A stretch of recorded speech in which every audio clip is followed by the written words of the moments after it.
ये किलर नहीं जानता था कि इसने किस आदमी से पंगा ले लिया है। किलर हमेशा लड़कियों को ही अपना शिकार बनाता है। एक रात ये कार में बैठी लड़की पर हमला करता है। लड़की अपने आप को बचाने की पूरी कोशिश करती है, मगर किलर उसे मार देता है और अपने घर ले जाकर उसके टुकड़े टुकड़े करके नदी में फेंक देता है। मगर किलर ये नहीं जानता था कि जिस लड़की को उसने मारा था उसका बॉयफ्रेंड एक सीक्रेट एजेंसी का एजेंट है। जब उसे अपनी गर्लफ्रेंड की मौत की खबर मिलती है तो वो समझ नहीं पाता है ये क्या हुआ। वो बहुत ही दुखी था, मगर उसके आंसू तक नहीं निकलते हैं। उसे सिर्फ अब बदला चाहिए था, मगर मौत भी उस किलर के लिए एक आसान सजा होगी। वो अपने साथी एजेंट से एक कैप्सूल लेता है। ये कोई आम कैप्सूल नहीं था, ये एक ट्रैकर था जिसको किसी के बॉडी में डाल दो तो तुम उसे कहीं भी लोकेट कर सकते हो। तुम्हें पता रहेगा कि वो आदमी अब कहाँ है। एजेंट उन लोगों की जानकारी लेता है जो इस तरह के केसों में पहले इन्वॉल्व रह चुके हैं। वो एक सस्पेक्ट को ढूंढकर उसे बहुत बुरा पीटता है, मगर वो समझ जाता है कि ये आदमी वो किलर नहीं हो सकता। फिर वो दूसरे सस्पेक्ट को पीटता है। एजेंट इन लोगों पर कोई रहम नहीं दिखाता है, मगर ये आदमी वो खूनी नहीं था। अब बारी थी तीसरे आदमी की। एजेंट जब उसके घर जाता है तो वो आदमी घर पर नहीं था। तलाशी लेने पर एजेंट को लड़कियों का सामान मिलता है और फिर एक जगह पर बहुत सारा खून दिखता है। एजेंट को अपनी गर्लफ्रेंड की अंगूठी मिलती है, यानी ये वही किलर था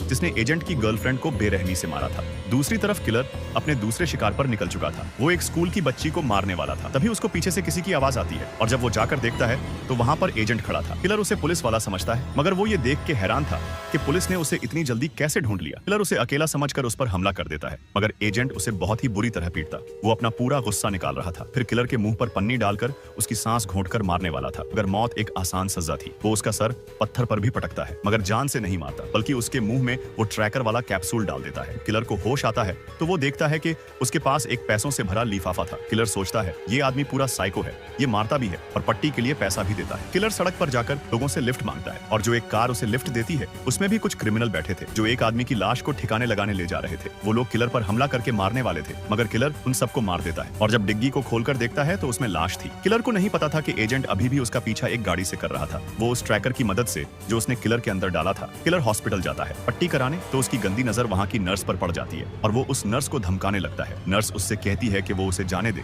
मगर किलर एक दरिंदा था। तभी वहाँ पर एजेंट आ जाता है। वो उसके सर पर मारता है और उसे बहुत बुरी तरह पीटता है। जब किलर मरने ही वाला होता है तो एजेंट उसे छोड़ देता है और उसके कान में कहता है कि ये सब अभी खत्म होने वाला नहीं है, बल्कि ये अभी और भी बुरा होगा। एजेंट उसके पैर को बहुत बुरी तरह जख्मी कर देता है। नर्स से कहता है कि वो इसकी पट्टी करके इसे जाने दे। फिर एजेंट वहां से चला जाता है। अब से किलर की जिंदगी नर्क बनने वाली थी। वो दर्द से चीख रहा था। उसे समझ नहीं आ रहा था कि वो आदमी उसे हर बार ढूंढ कैसे लेता है, और सबसे बड़ी बात ये थी कि वो आदमी कौन है और उसे क्यों मारना चाहता है। किलर एक बात समझ चुका था कि वो हो ना हो किसी लड़की का रिश्तेदार है जिसे उसने मारा है। किलर सब जगह ट्रैकर ढूंढता है। ट्रैकर ना ही उसके जूते में मिलता है और ना ही कार के नीचे। एजेंट के पास उसकी गर्लफ्रेंड के पिता का फोन आता है। वो उससे कहते हैं कि वो किलर का पीछा छोड़ दे और उसे पुलिस को सौंप दे, मगर एजेंट उसे इसी दुनिया में नर्क दिखाना चाहता था।